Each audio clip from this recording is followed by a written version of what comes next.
color me shocked, because you know what? I cannot believe it.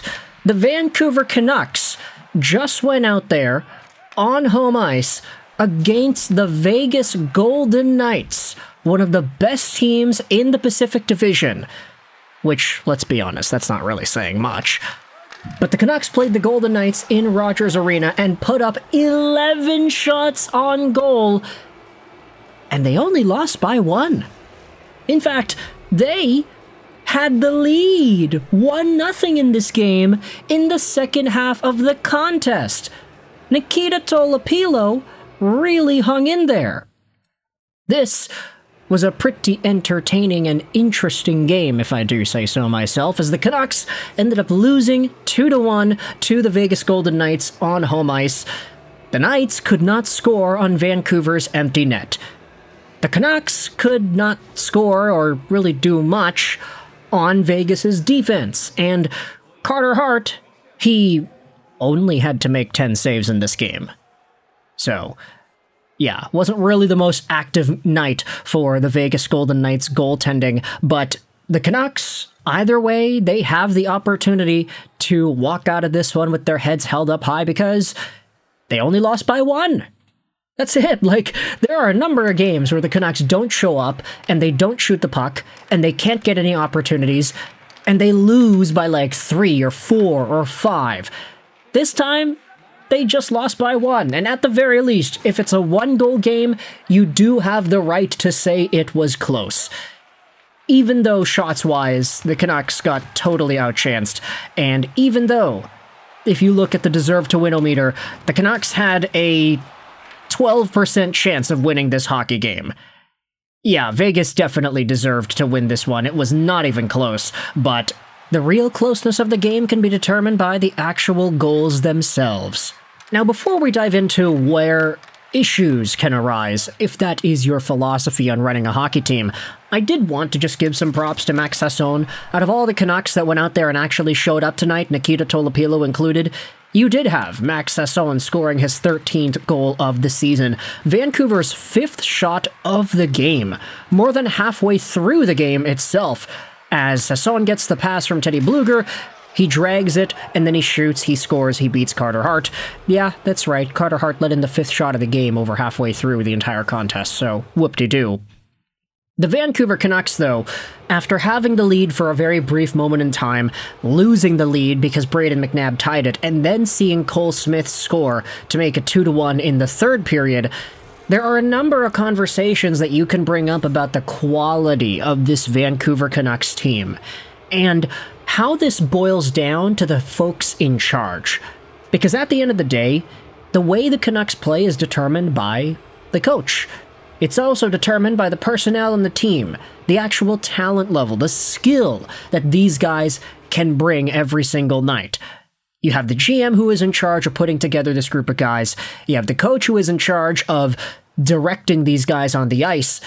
And with so many dud games, so many contests throughout the course of the season where Vancouver Canucks fans are treated to just abysmal hockey, low danger, low event opportunities, heck, even the Sasson goal that was scored here, I'm not going to say that that was like a super high danger chance. It was just Sasson skating near the face-off circle on his forehand. He just shoots and he scores. Like, Carter Hart got beat pretty badly because Teddy Blueger was driving the middle there, and I think Hart thought that the pass was going to go in front, so he wasn't really prepared for a shot. Either way, Vancouver hockey is not really all too electric these days, and you can blame the coaching staff, you can blame the folks who put the team together, but at the end of the day, the one who decides who directs the team on the ice, and the one who decides who puts the team together on paper, is ownership. They determine whether or not Allvin, Rutherford, Foote will be sticking around, and I'd seen this narrative pop up so much over the past few days, ever since these reports had started to come out from Rick Dhaliwal, that Canucks ownership does not want to fire these people. They want to keep them around because ownership does not want to pay people to not work for them anymore. They don't want to go out there and have a president get fired, a GM get fired, a coach get fired, and then hire somebody externally or promote guys internally and have to hire other people to fill in those bottom tier spots. Like if Ryan Johnson or Manny Malhotra get promoted, you're gonna need an AHL GM and an AHL coach. You have to hire those people.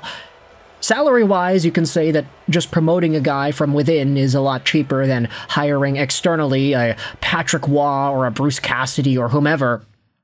But it seems like Canucks ownership does not want to go the avenue of going through an entire process of buying somebody out and getting somebody new. They're like, all right, well, these guys that are on the team now, they've got length on their term. Let's just let them play it out. We do not need to pay more guys millions and millions of dollars every year. We had already spoken about this, but Aquilini and Canucks Sports and Entertainment, they lost so much money over the past few years with those Overwatch and Call of Duty teams. I know they have other businesses and other opportunities to make money, but saving money where you can helps a lot of these people get to where they are, and I think that's the mindset that Aquilini seems to have. You know, I'm not saying anything slanderous here, I'm just giving my opinion, but with this group of guys still conducting the way the Vancouver Canucks are assembled and played, it really gets me excited for the long-term future.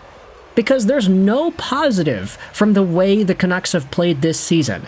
And I'm just thinking to myself, if they copy and paste this next year, and they clinch last place in the NHL before gosh darn April rolls around, then let Landon Dupont fall into our arms. Let the Vancouver Canucks build through the draft. Let the Canucks get their Nathan MacKinnon and Cale Makar first overall in back-to-back years in the form of Gavin McKenna and Landon Dupont. Let this team sell. Let this team trade away Pedersen for whatever it is that they need to get in order to make that trade go through. Trade away a Lankin and trade away a Demko. If Patrick Allvin and Rutherford are serious about actually committing to a rebuild, I'll understand the team sucking.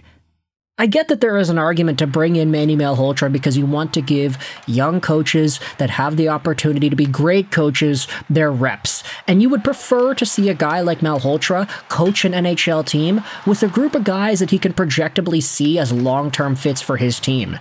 If Braden Coots makes the NHL next year and Manny Malhotra is the coach, then you can have that relationship starting from the bottom, building itself up for the long term.